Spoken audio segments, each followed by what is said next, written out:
Cop laughs in court at black woman's defense, freezes when she shows her USSS badge. The packed courtroom in the at the defendant's table. Elise Warren, a poised 30s, Officer Travis D. Reynolds.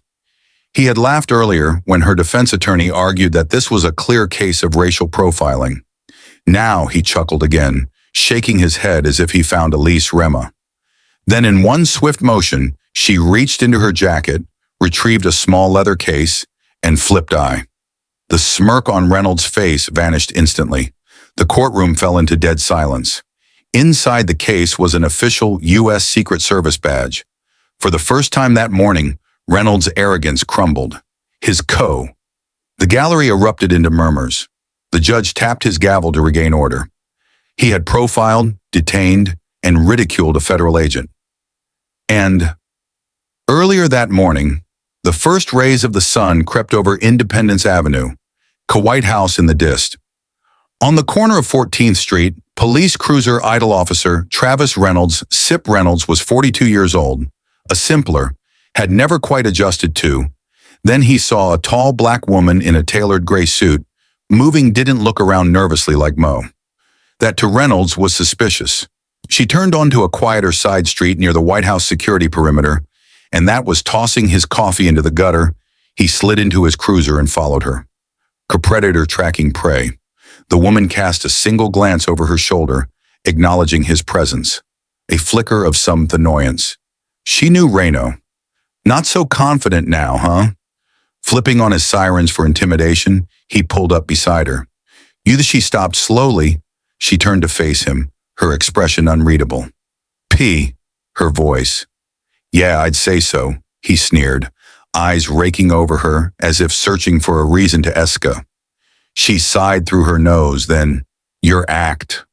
Her lips pressed with a slow, deliberate movement. She reached into her jacket and pulled out a black leather ID case.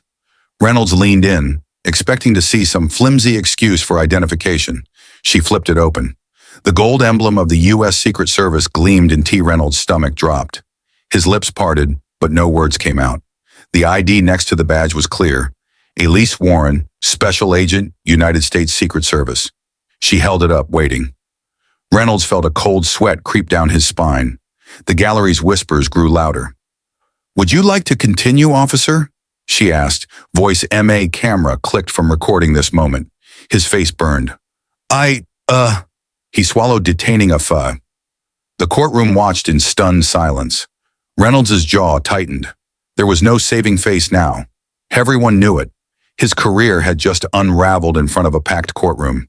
He took didn't respond.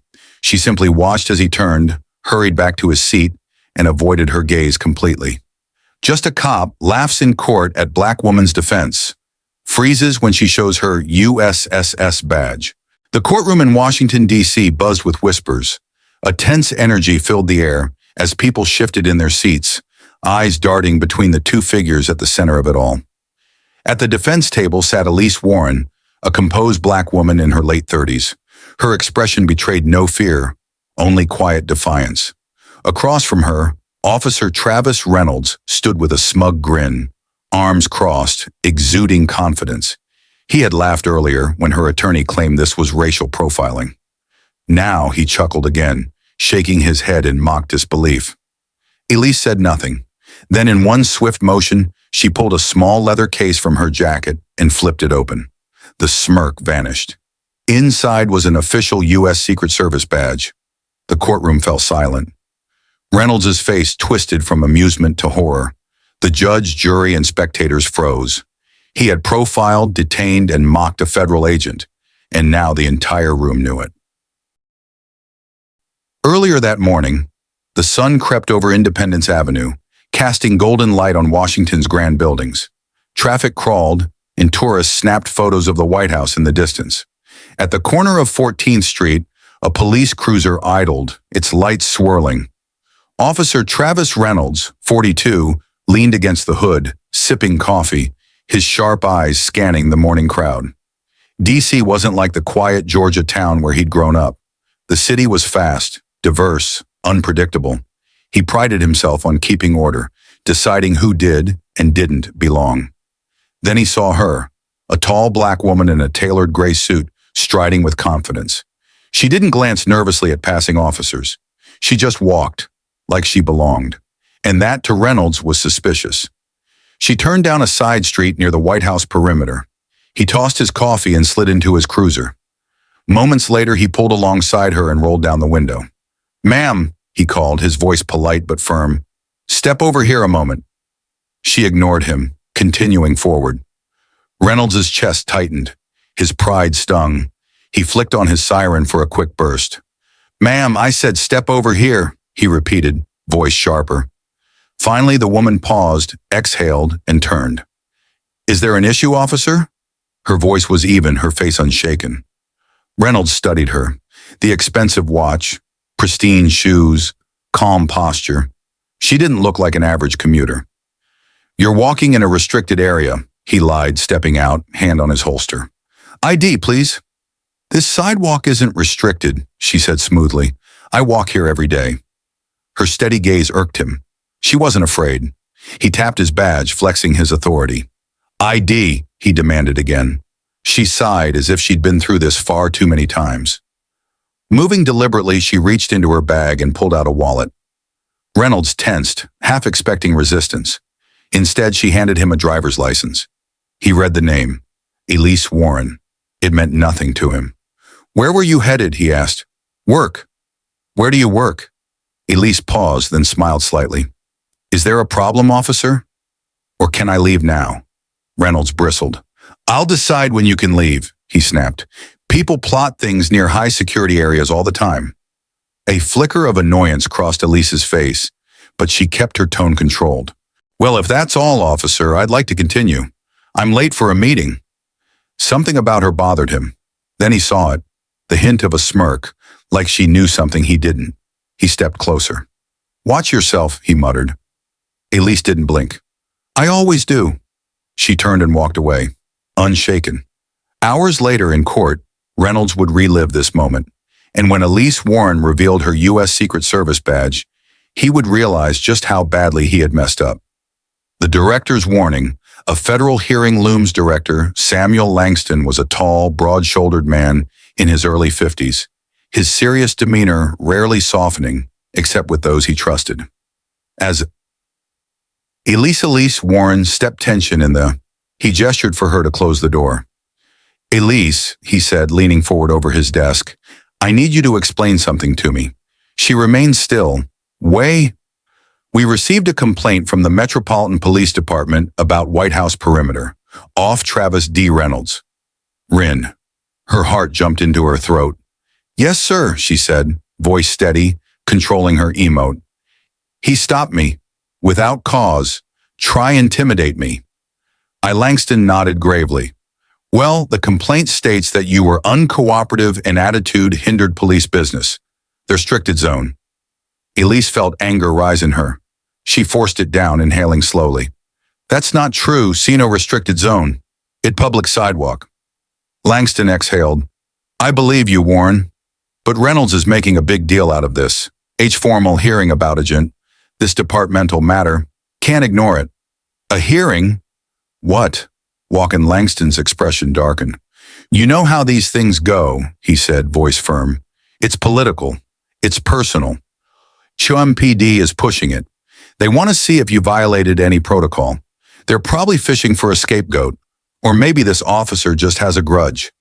Either way, the hearing is set for next week at the E. Barrett Prettyman Federal Courthouse. We have to attend." Elise pressed her lips together, swallowing the swirl of emotions. Rage, humiliation, frustration, churning inside her. "Understood," she managed. "I'll be there." Langston sighed, leaning back in his chair. "Look," he said, his voice carrying a weight of caution. "I know your record. You're one of our finest. This might be nothing more than a nuisance, but we're going to handle it by the book. Show up, answer questions truthfully, and we'll deal with it." He held her gaze. "The last thing we need is for the media to spin this into a story about a Secret Service agent overstepping boundaries. Or worse, about racial profiling in the Capitol. We need to shut this down quickly and cleanly." Elise swallowed hard, her mind flashing back to the indignity she had felt on the sidewalk. Despite her training, despite the fact that in her line of work, She held a measure of authority. She had still been treated like a suspect. A part of her seethed at the injustice.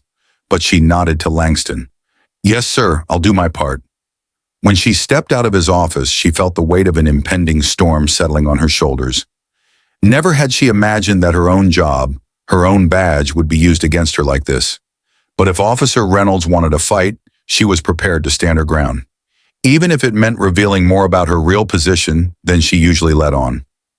The hearing looms. A Secret Service agent prepares for battle. Elise confided in Gabriel Carter, her closest colleague. He let out a low whistle as she described the situation. "Sounds like he's trying to make an example out of you," Gabriel said, anger lacing his voice. "Don't they realize you're—" She cut him off with a small nod. "Exactly. That's why I'm uneasy," she admitted. "I've always kept a low profile. Now I'll have to step into the spotlight, if only to defend myself." Gabriel scoffed. "Well, if Reynolds thinks he can win a hearing by lying, he's in for a rude awakening. You have a pristine record, Elise, and you have us behind you." She offered a small smile of gratitude. "Thank you, Gabe. I'll need all the support I can get."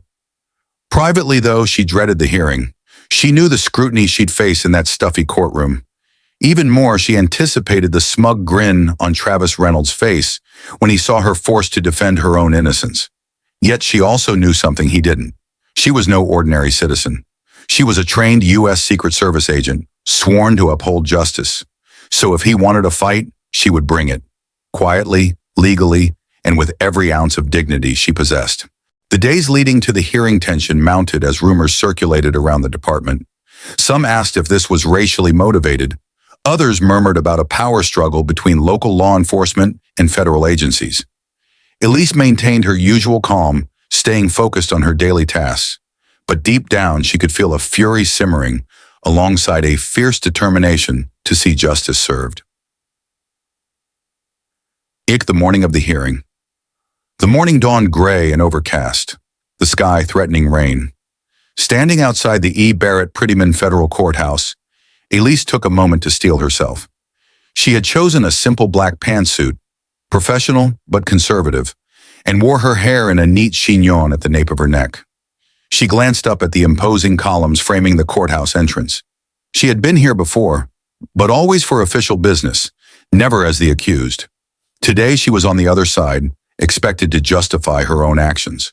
A crowd had already gathered. Journalists, always on the lookout for controversy, snapped pictures and aimed microphones at anyone heading toward the hearing room. A scattering of social justice advocates had assembled, their signs reading, "Equal justice, stop racial profiling." Elise felt a pang in her chest. These were her people in a sense, but she couldn't engage. She had to keep her composure, keep her focus on the legal battle ahead. Inside, the courthouse corridors hummed with muted tension. Elise moved through the throng, her footsteps measured, steady. She found the hearing room and stepped inside, scanning the space.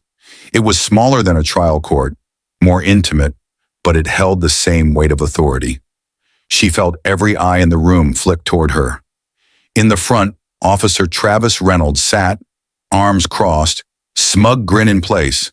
Their eyes met, and in that moment, Elise knew. He thought he had already won. He had no idea what was coming. The hearing begins, a Secret Service agent under fire. The courtroom was small but imposing, its elevated judge's bench commanding the space.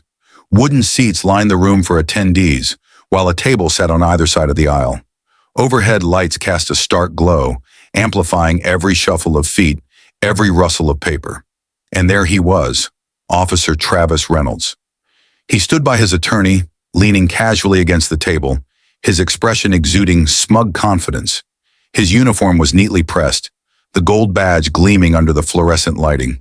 When he caught sight of Elise Warren entering, his lips curled into a satisfied smirk. To him, this was a triumph, forcing her into the open, making her defend herself in a situation he had orchestrated.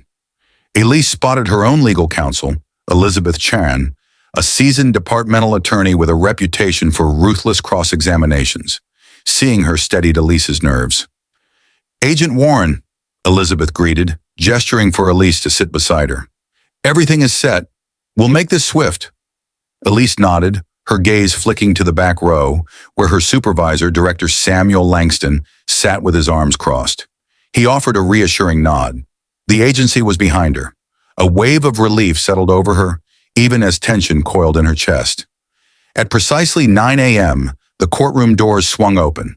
Judge Stephen McPherson entered, his presence commanding immediate silence. A man in his late 60s, Judge McPherson had a reputation for fairness, but also a zero-tolerance policy for theatrics in his courtroom.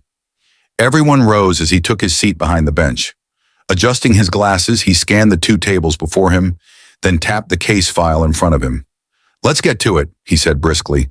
"This is a formal hearing regarding a complaint filed by Officer Travis Reynolds of the Metropolitan Police Department against Agent Elise Warren of the U.S. Secret Service. The complaint alleges interference in police business and unauthorized presence in a restricted zone." He lifted his gaze, fixing it on Reynolds first. "Officer, I understand you have counsel. Are you both ready to begin?" Reynolds' attorney, a wiry man with salt and pepper hair, rose and nodded. "Yes, Your Honor.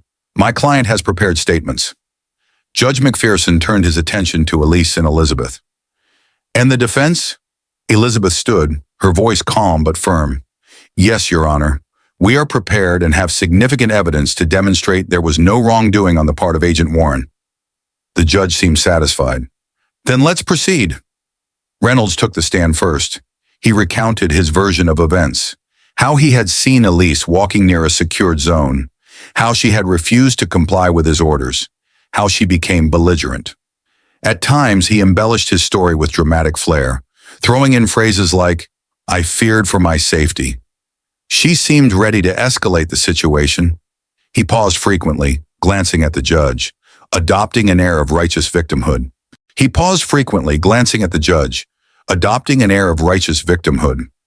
Elise sat still, her face unreadable. But inside, her blood boiled. The lies were blatant. She had been nothing but calm and professional that day. She had shown her license immediately. She had complied. Yet here he was, twisting the narrative into something unrecognizable. The tension in the room thickened. Reporters in the back row took notes, cameras capturing every subtle shift in body language. Elise glanced at Elizabeth, who offered a barely perceptible smirk. It was almost amusing how easily Reynolds thought he could get away with this, but he had no idea what was coming next.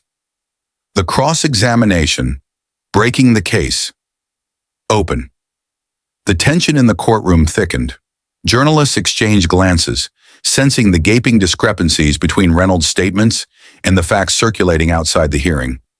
Elizabeth Chan stood for cross-examination. Her voice was calm yet razor-sharp. "Officer Reynolds," she began, "you claim my client was in a restricted zone. Could you clarify exactly which zone this was and produce official documentation proving it was designated as restricted that morning?" Reynolds visibly tensed. "That area near the White House is often subject to shifting designations," he hedged. "We had reason to suspect—" Elizabeth cut him off. "You're suggesting it might have been restricted. Do you have a signed order, a memo, or any physical barrier indicating it was closed to pedestrian traffic?" Reynolds swallowed hard. "It's common knowledge. Everyone in law enforcement knows those areas can be restricted at any time." Elizabeth's eyes narrowed. "But you have no concrete proof it was restricted that morning, correct?"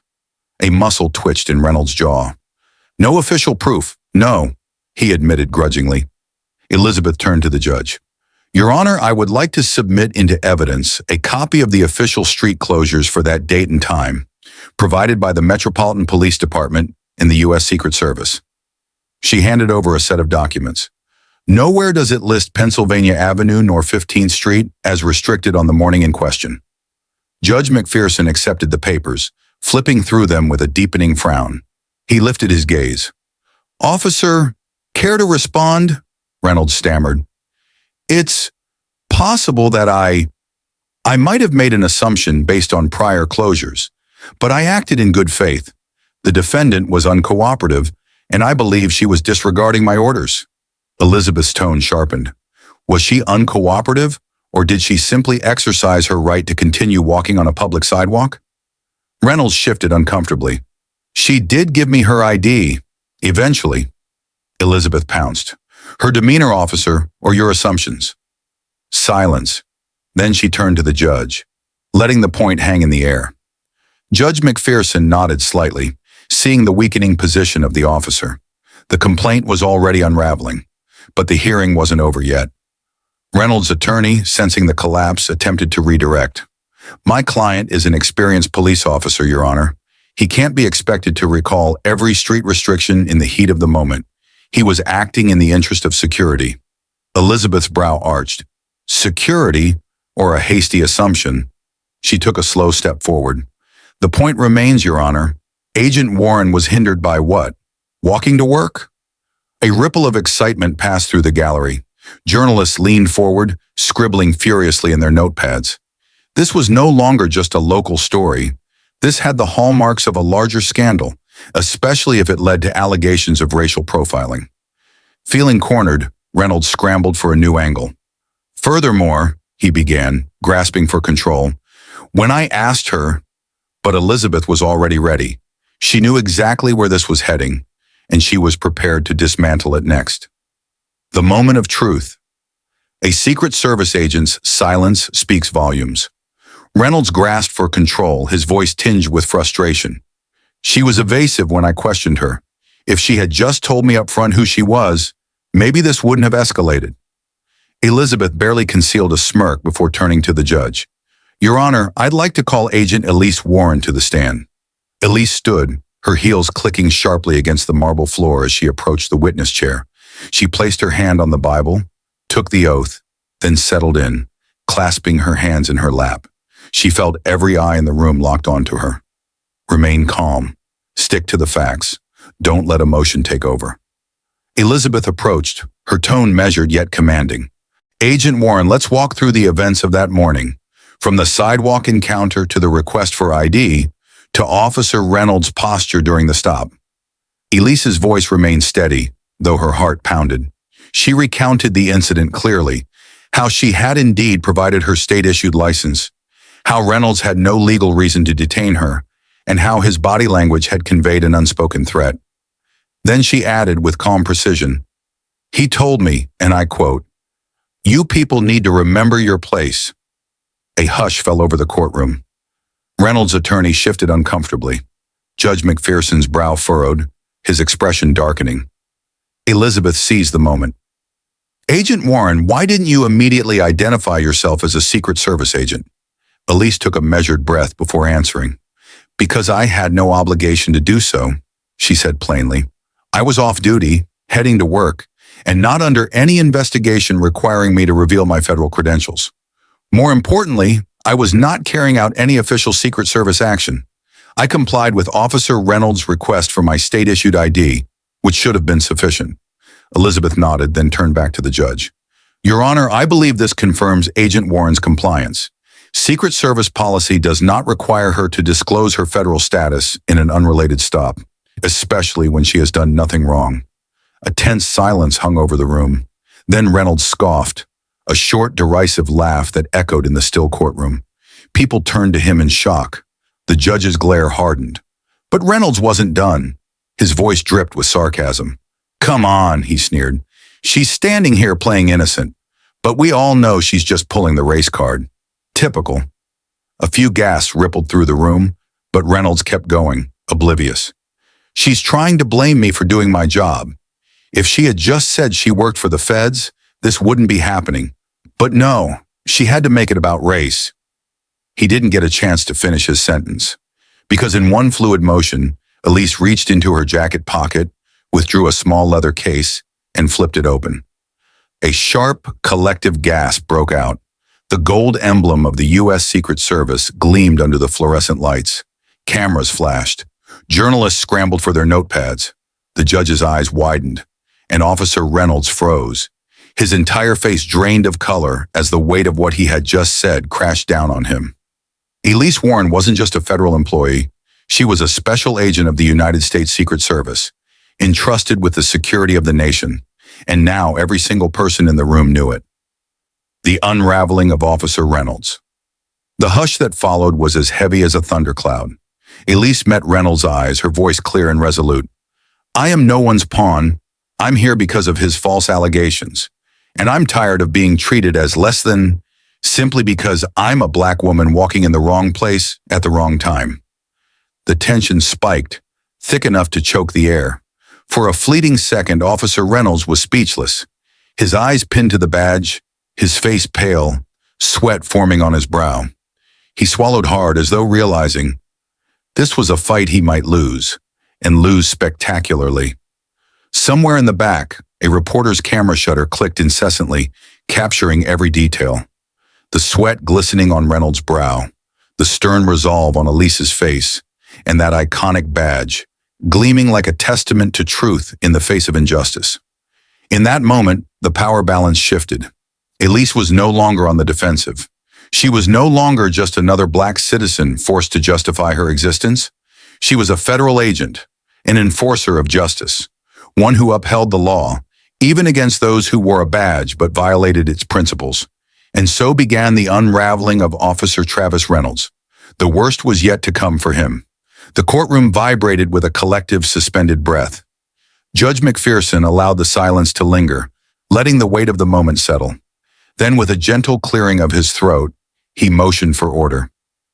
"Agent Warren," he said, his voice formal but laced with a hint of sympathy, softening its edge. "Please remain on the stand. Counsel, you may continue?" Elizabeth nodded, then turned to Elise. Her voice carried through the still air. "Agent Warren, the badge you've just presented is proof of your employment with the United States Secret Service. For the record, can you confirm how long you have served in that capacity?" Elise met Elizabeth's gaze, unflinching. "Yes, I have served as a special agent for 8 years. Prior to that, I was an analyst with the Department of Homeland Security." A murmur of surprise rippled through the courtroom. Even those who had suspected something more about her background hadn't realized the depth of her experience. Reynolds shifted uncomfortably in his seat. Elizabeth pressed on. "Given your training and security clearances, do you often traverse Pennsylvania Avenue in plain clothes?" Elise nodded. "All the time. It's part of my daily commute, actually. And given that my job frequently takes me to the White House complex, it's a familiar route." Elizabeth turned to the judge, her voice resolute. "Your Honor, it's clear that Agent Warren had every right to be where she was. Additionally, as a Secret Service agent, she was under no obligation to disclose her federal status during an off-duty stop." Judge McPherson exhaled sharply, flipping through his notes. The weight of the case had shifted, and Officer Reynolds knew it. The final blow. A reckoning in the courtroom. Elizabeth's voice rang through the courtroom, unwavering. Particularly when she presented a valid driver's license, her truthfulness is not in question. Officer Reynolds' motivation and subsequent lies, however, are. Judge McPherson turned his piercing gaze toward Reynolds. "Officer, do you have any response to this new information?" Reynolds' attorney shot up quickly, attempting to intercept before his client could dig himself deeper. "Your Honor, let me remind the court that the question at hand is whether my client had cause to stop Agent Warren. His ignorance of her federal employment does not negate the possibility that she was in an area commonly restricted." But the judge was far from convinced. "Except," McPherson said, his voice cutting through the room, "we've already established there was no restriction in effect that day. That means your client's primary justification for the stop, beyond a general suspicion, was invalid." A heavy silence followed. The tension in Reynolds' posture was palpable. His jaw clenched, his eyes burning with resentment. He glared at Elise, as though blaming her for exposing his lie. Elizabeth, sensing the advantage, pressed on. "Moreover, Your Honor, the defendant's race appears to have been a significant factor in Officer Reynolds' decision to stop her." A murmur rippled through the room. He specifically made an offensive remark as she left, saying, and I quote, "You people need to remember your place." A chorus of sharp whispers filled the courtroom. Reynolds' face darkened, his hands clenched into fists. For a moment, it seemed like he might explode with indignation. But before the moment could escalate, the judge banged his gavel softly, calling for order. "Ms. Chan," McPherson said, his voice firm, "while I acknowledge the seriousness of these allegations, let's stay on track. The complaint is that Agent Warren interfered with police operations. Let's settle that first." Elizabeth inclined her head. "Of course, Your Honor. McPherson turned his attention to Elise. "Agent Warren," he asked, "did you in any way prevent Officer Reynolds from carrying out his duties that morning? Did you refuse to comply with his lawful orders?" Elise's voice was steady. "No, Your Honor," she stated. "I provided my ID as requested, answered his questions, and only left when he told me to move along." McPherson's eyes locked onto Reynolds. "Officer, given everything presented today, do you still insist that Agent Warren interfered with your legitimate police duties?" Reynolds hesitated, his teeth clamped together. His attorney leaned in, whispering urgently in his ear. A long beat passed. Finally, Reynolds exhaled sharply through clenched teeth. "No, Your Honor," he muttered, his voice barely above a whisper. The judge nodded, logging the admission. Then, adjusting his glasses, he delivered the final blow. "Well, it appears the complaint is without merit. This hearing should end with the charges dismissed." A wave of relief washed over Elise. Elizabeth placed a reassuring hand on her shoulder. But then, Judge McPherson glanced up, his expression thoughtful, and Elise realized it wasn't over yet. "Ms. Chan," the judge said, his voice even, "do you or your client have any counters to file regarding the officer's conduct?" A beat of silence. Then, "I ask," McPherson continued, "because the allegations of racial bias are significant, and if Agent Warren wishes to pursue them, this court is prepared to listen." The fallout, a reckoning for Officer Reynolds. Judge McPherson's gaze remained steady as he spoke. If Agent Warren wishes to pursue a complaint, that can be addressed separately. Elizabeth glanced at Elise, a silent question in her eyes. Elise didn't hesitate. She stood from the witness chair, addressing the judge directly. "Your Honor, I have no desire to escalate legal tensions unnecessarily. I only want the record to show that I was unjustly stopped and harassed. That said, I trust the Metropolitan Police Department has proper procedures to address this. If they fail to do so, I reserve the right to take further action." Judge McPherson inclined his head. "Fair enough." Then his voice boomed through the courtroom. "I declare the complaint against Agent Warren dismissed. This hearing is adjourned." The gavel came down with a decisive rap. The courtroom exploded into murmurs. Reporters clamored for quotes. Attorneys hurriedly gathered their papers. Observers whispered about the spectacle they had just witnessed. Elise exhaled sharply, feeling both relief and lingering anger. She had come so close to being framed. At his table, Officer Travis Reynolds remained frozen, his face a mask of disbelief. From the corner of her eye, Elise saw Director Langston quietly file out, no doubt preparing for the departmental fallout. Elizabeth guided Elise toward the exit, but before they could leave, a swarm of reporters descended upon them. "Agent Warren, how do you feel about today's ruling? Do you intend to file a countersuit? Was this racial profiling?" Elizabeth stepped in with practiced grace, her tone measured and firm. "Today, the court recognized the baseless nature of the charges against Agent Warren. We are satisfied with the outcome and will make no further comment." Then she steered Elise away, shielding her from the flurry of microphones. But Elise couldn't resist one final glance back. Reynolds was speaking animatedly with his attorney, his face contorted in fury. Would he ever reflect on how his own prejudice led to this humiliating moment? Or would he simply carry the grudge, blaming her for exposing him? As the crowd moved into the corridors, a heavy sense of finality settled in. But for Officer Reynolds, this was only the beginning, because karma was coming, and it would hit harder than he ever expected. The Reckoning, a Fall from Grace. By the time Officer Travis Reynolds returned to the precinct that afternoon, word of the hearing's outcome had already spread like wildfire. A hush fell over the office as he walked in. His uniform was still crisp, but it bore the invisible stains of defeat. He felt the weight of dozens of eyes tracking his every movement. Officers he'd once joked with now avoided eye contact. The whispers had already started. Reynolds strode straight to his desk, his shoulders rigid. A half-full coffee cup from that morning still sat there, cold and stale. He slammed his palms onto the metal surface, his mind roiling with resentment.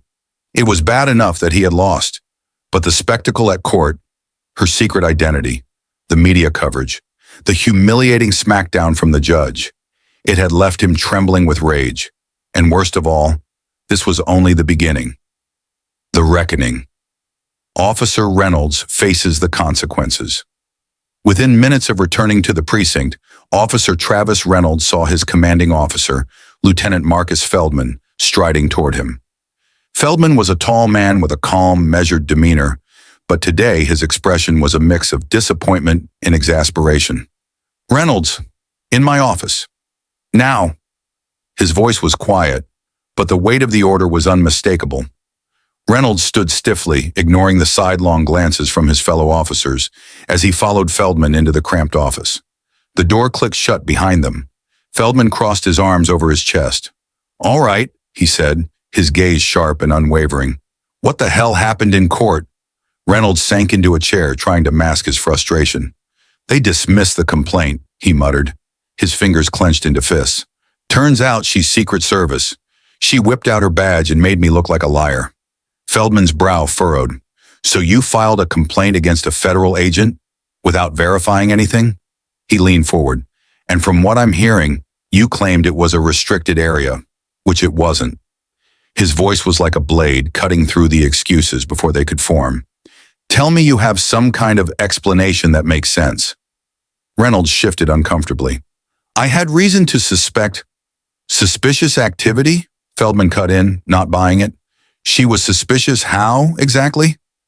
Reynolds hesitated. Feldman's expression darkened. "Because she was a black woman, dressed professionally, walking near the White House?" Reynolds' jaw tightened. "She was giving me attitude," he snapped, "acting like she was above the law." Feldman exhaled slowly, pinching the bridge of his nose. "Look, Travis, we've worked together for years. I know you like to push boundaries, but this," he shook his head, "this is a PR nightmare. The city is already dealing with accusations of racial profiling. Now your name is plastered in the headlines. Cop harasses Black Secret Service agent. DC officer exposed in court. Secret Service agent forces officer to backtrack false claims. The higher-ups are furious." Reynolds' knuckles turned white, gripping the arms of the chair. "What am I supposed to do?" he spat. "Apologize to her publicly?" The bitterness in his voice was undeniable. Feldman peered at him carefully. "That might be a start, but it's bigger than that now." He let the words hang before delivering the next blow. "The department has to investigate your conduct. Internal Affairs is launching a probe." The words hit Reynolds like a punch to the gut. He sat frozen. "Internal Affairs?" he echoed, voice tight with disbelief. He knew what that meant. Every file, every complaint, every questionable stop, all of it would be scrutinized. The precarious tower of half-truths and bad stops he'd accumulated over the years. It could all come crashing down. His voice was laced with desperation now. "You can't be serious, Lieutenant," he said. "I did what I thought was right." Feldman shook his head. "Clearly, you were wrong.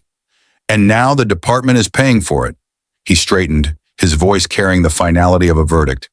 "Effective immediately, you're on administrative leave. Turn in your badge and gun."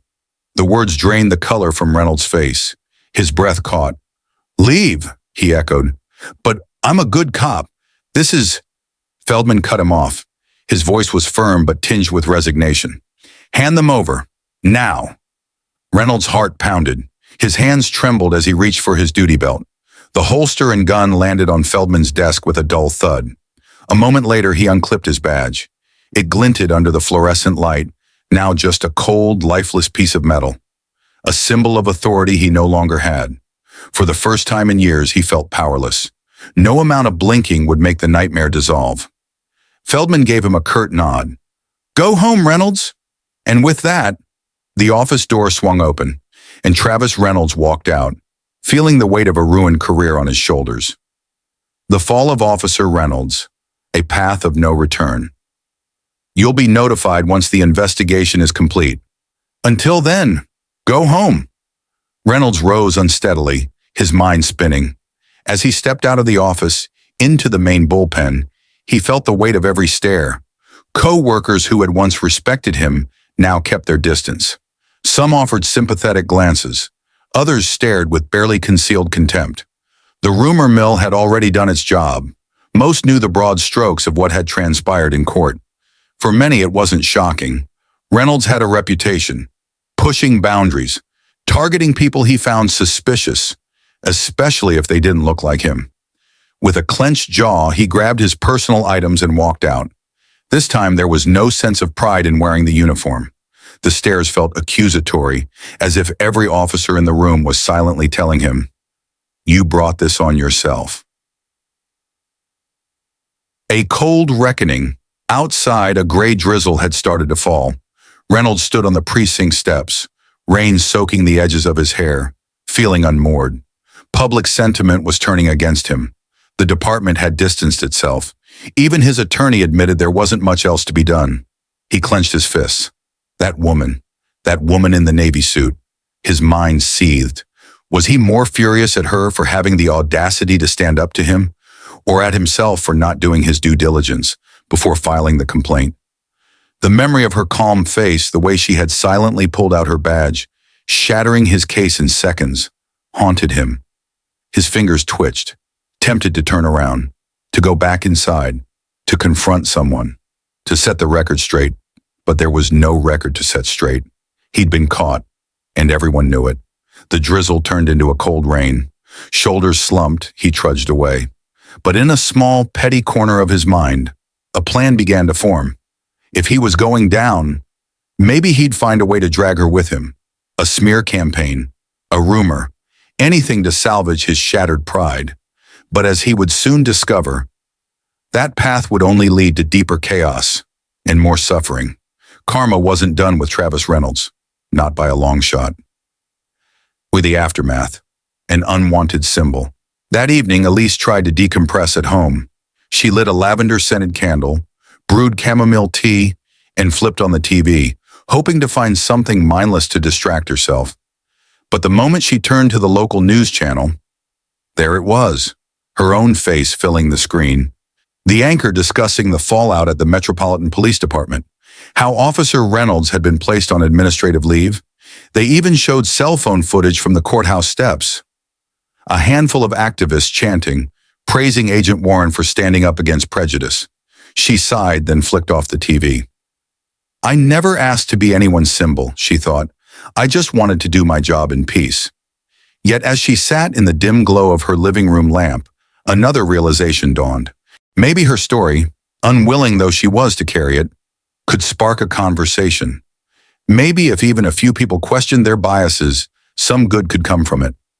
She took a slow sip of tea, letting the warmth soothe her.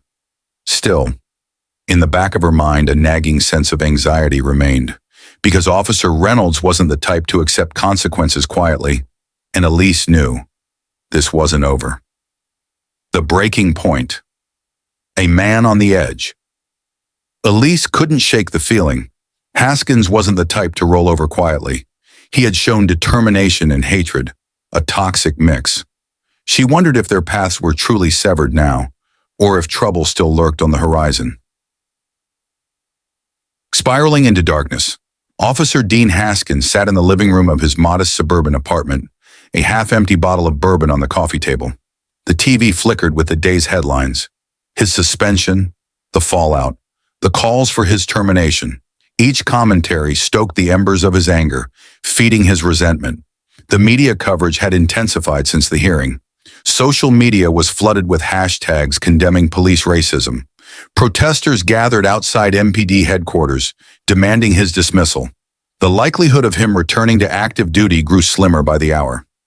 Seething, he took another swig of bourbon, the burn doing nothing to soothe his rage. His phone chimed. A text from a buddy on the force. "Hey man, not sure if you heard. IA is digging into your files. They're looking for patterns." "Sorry."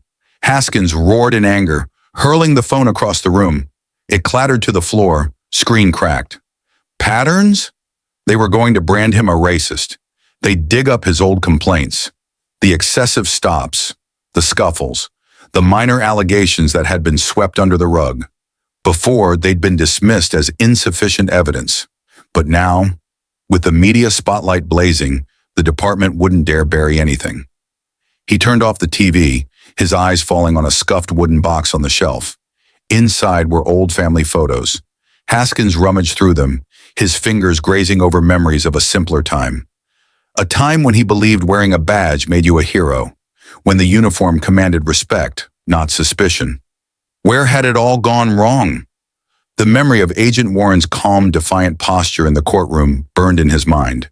There was something about the way she had looked at him, like she saw right through him, like she recognized the bigotry he tried to mask behind an emblem of law and order. His mind churned, weaving fantasies of retribution, calling in old favors, leaking false rumors, smearing her name. But even in his alcohol-soaked state, the rational part of him knew it would be suicidal. She was a Secret Service agent with an impeccable record. Any false claims would only bury him deeper. So instead, he wallowed in self-pity, cursing the day he ever laid eyes on her. With the walls close in, day by day the tension mounted. He rarely left his apartment. He ignored calls from old colleagues. The bourbon bottle emptied faster each night. Rumors trickled in. IA had uncovered more questionable stops, mostly targeting black motorists. A pattern of profiling, a history of overreach. His name was whispered in the press. Serial abuser of power, habitual racial profiler, officer under investigation for civil rights violations. Haskins tried to push the blame elsewhere, but all roads led back to him. Despite his isolation, he still had a few supporters. A handful of guys from his old neighborhood, a few officers who saw him as a scapegoat, but they wouldn't save him now, because karma wasn't done with Dean Haskins. Not by a long shot. A shadow in the night, Haskins still had a few supporters, the kind who clung to unspoken prejudices. They told him not to lose hope. The city's gone soft. We need tough cops like you. But their words rang hollow against the stack of evidence piling up against him. His name was poisoned. His career shattered. Meanwhile, in a quieter corner of Washington, D.C., Elise tried to resume her normal routines. But every step outside felt fraught with unease. She switched up her commute, sometimes driving, other times taking the metro from a different station. She varied her walking routes, never keeping a predictable pattern. Every so often, she glanced over her shoulder, just in case. She wasn't paranoid, just realistic. After all, any high-profile figure could become a target. The shadow that lurks one evening, as she left the DHS building, Elise noticed something off. A dark sedan followed at a short distance. Her pulse quickened. Testing her suspicion, she took a sharp detour into a crowded shopping district. The sedan drove past slowly. For a split second, she caught a glimpse of the driver's face, vaguely familiar. Then the car sped away. Her heart pounded. Was that one of Haskins' friends, or just a coincidence? That night, over late-night coffee in the break room, she told Gabriel Molina about the eerie feeling of being watched. Gabriel frowned, stirring his coffee absently. Elise, you're not just a typical agent anymore. You're a headline now. He set his cup down, his expression serious. I wouldn't be surprised if tabloid reporters or paparazzi are trying to get candid shots. She nodded grimly. That's what I'm hoping it is, she murmured. But my gut says otherwise. Gabriel squeezed her shoulder gently. Maybe you should stay with someone for a while. A friend, family, just until this blows over. She offered a small smile. I'll think about it, but I'm armed and I have training. I'll be okay. Underneath her calm facade, though, her nerves were tight as wire. The tension of not knowing who might be lurking out there gnawed at her. The watchful eye. She took the matter up with her superiors. They assigned a discreet protective detail to keep an eye on her for a few days, just in case. Nothing surfaced immediately, but Elise remained vigilant. Then came the night when everything changed. A chilling presence.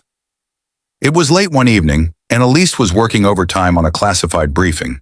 The DHS building was nearly deserted, save for a few security personnel and agents pulling late shifts. Outside, a chilly autumn wind whistled through the silent streets. Shortly after midnight, Elise decided she needed fresh air. She slipped her ID badge around her neck and took the elevator down to the lobby. The security guard on duty, Rich, a friendly older man, greeted her with a nod. Burning the midnight oil again? He asked. She smiled faintly. Just a few more hours, Rich. Pushing through the rotating glass doors, she stepped into the crisp night. The glare of streetlights illuminated the pavement leading to the main road. She inhaled deeply, letting the cold air clear her mind.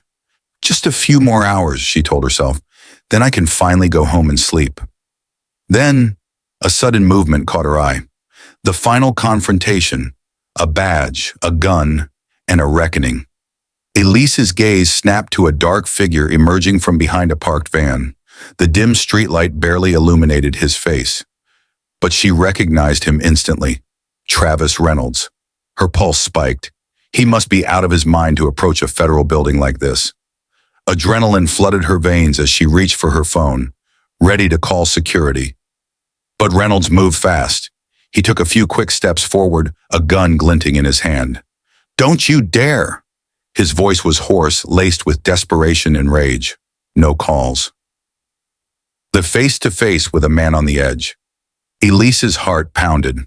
Slowly, she raised both hands, keeping her movements controlled. "Stay calm. Keep him talking." "Put the gun down, Reynolds," she said, her voice low but firm. "There are cameras everywhere. You won't get out of this."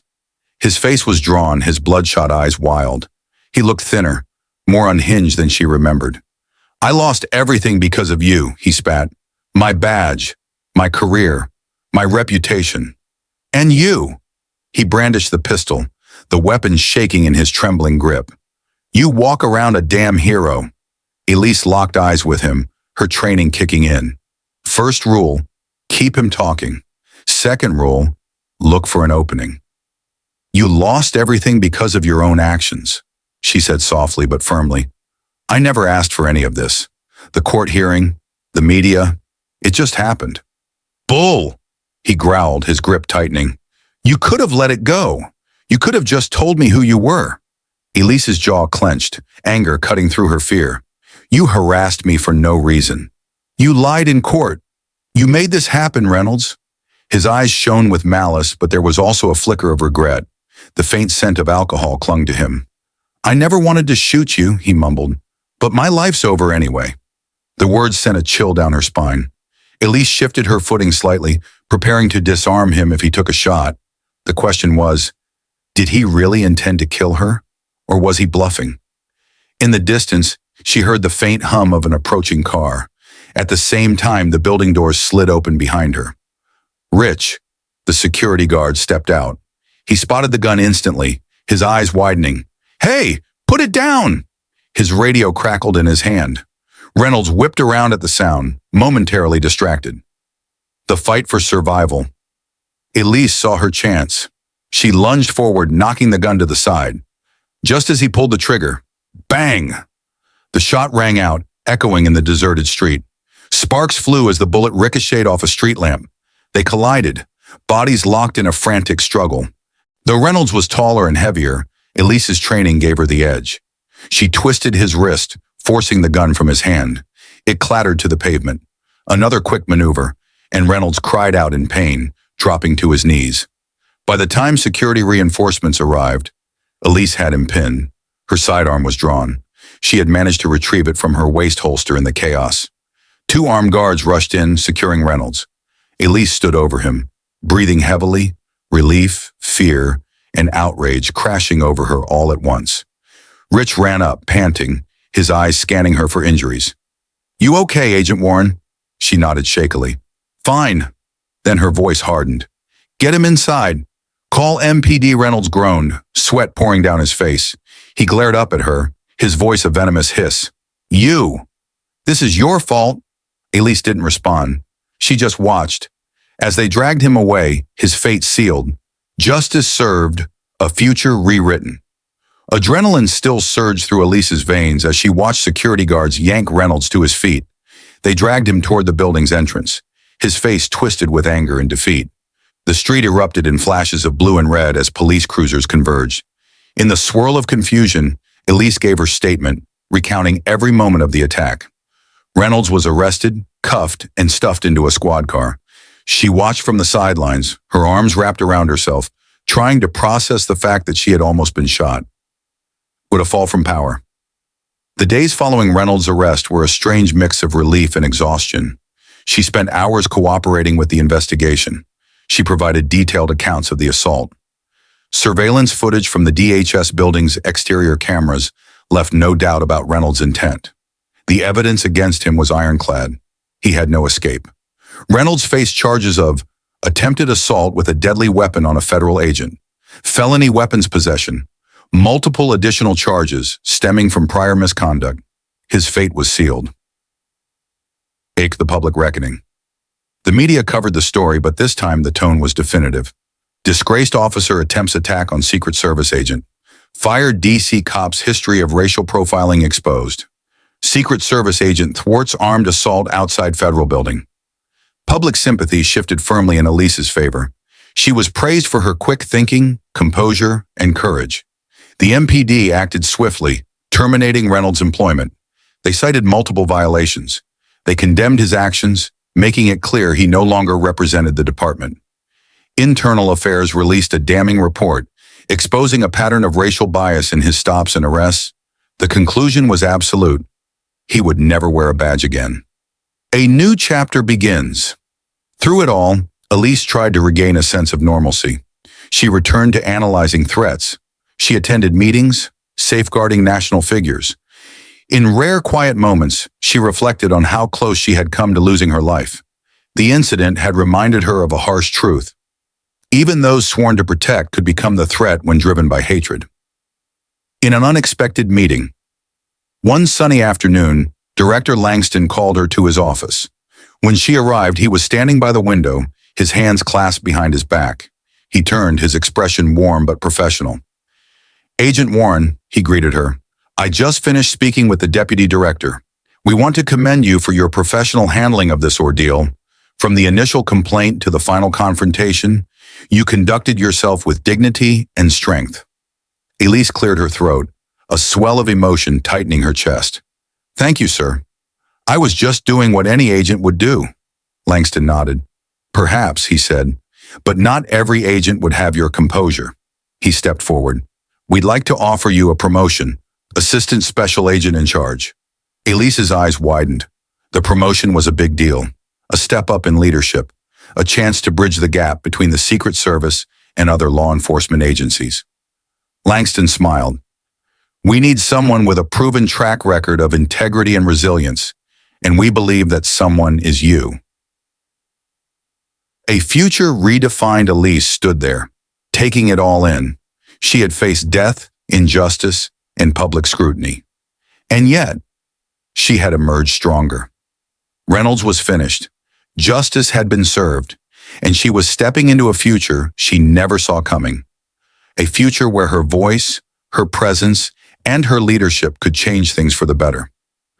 A new beginning. The irony wasn't lost on Elise. This all stemmed from a moment of profound conflict with a local cop, and now here she was, being entrusted with fostering cooperation between law enforcement agencies. A strange, unexpected full-circle moment. She let out a breath she hadn't realized she was holding. "I'm honored," she said softly, "and I accept." Langston extended his hand and she shook it firmly. "Congratulations, ASAC Warren. I have a feeling you'll excel in this role." Then with a gruff smile, he added, "Now get out of here and enjoy the sunshine for once." She laughed, a lightness filling her chest that she hadn't felt in weeks. Stepping out of the office, she felt the first stirrings of a fresh chapter in her life. Yes, the ordeal had been harrowing. Yes, she had come dangerously close to losing everything. But it had also forced a blinding light onto injustice. And in shining that light, both her personal path and the broader system had a chance to grow. More transparent, more accountable. A story of justice and resilience. Thank you for joining us on this powerful journey of justice and resilience.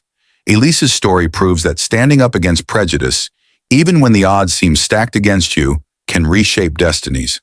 What began as a simple court hearing, exposed hidden truths, led to the swift downfall of a racist cop, shattered the illusion of untouchable power. But in the aftermath of conflict and betrayal, Elise found not just vindication, she found a stronger sense of purpose. And that is how true change begins. The story of Elise Warren is not only an essay problem, but also reflects a thought-provoking truth in society, use of power, unconscious prejudice, and the need for courage to face any job. The application of power in the legal system still exists, regardless of the country. Those who have the power to act duplicately when using it to apply instead of protection. The unconscious definitions can lead to these things, Control Elise. Just because he cannot accept a discrimination of racial categories is still chosen. The usual way society wrongly judges people who are different from themselves. Dare to stand up against injustice is necessary for people to seek conflict, but she does not stay silent in the face of wrong. That not only helps her protect herself, but also creates a big impact, creating more activities for society. Advice for moving into today's life: 1. Do not be silent in the face of injustice. If you help voice, can contain work record, search for certificates or reports with basic functions. 2. Understand your own rights, like Elise. Understanding the law and rights helps you. A little knowledge can also help you avoid R3. Stay calm in all matters. When under pressure or digging, check your emotions like Elise did. Assess the problem more accurately, but can still produce better results. Use facts and evidence to protect yourself. Elise's investigation was proven by camera. This is emphasized that the work of recording certificates is very important.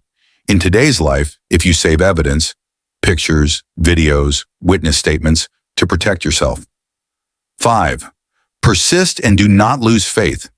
Injustice cannot be upheld every time. Arguments face the truth. We all change society in a more positive direction. The most important lesson: justice does not come naturally. It is created by people who stand up, fight, and are confused to change. If this story has reached you, if you believe a standing up against injustice is necessary, please help spread this message. Like the video to support meaningful content. Subscribe to not miss out on inspiring and empowering stories.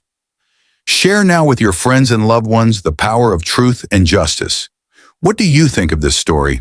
Comment below and let's discuss together about justice, empowerment, and how we can make a change. Every share is a step closer to a more just society. Thank you.